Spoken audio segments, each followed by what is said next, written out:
Do you need to remove unwanted sound from your video? CapCut Mobile makes it easy to mute your audio with just a few taps. Well, in this tutorial, I'll show you how to do it.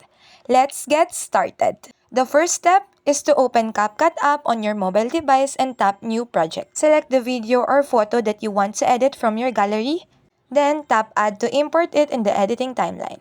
Next, tap the video clip in the timeline to highlight it. The editing tools will appear at the bottom of the screen, giving you access to different editing options. Swipe through the editing tools until you find volume and tap it. A volume slider will appear, allowing you to control the audio level of your selected clip. To mute the video, drag the volume slider all the way down to 0. This completely mutes the original audio, while keeping the video itself unchanged. Press the play button to preview your project.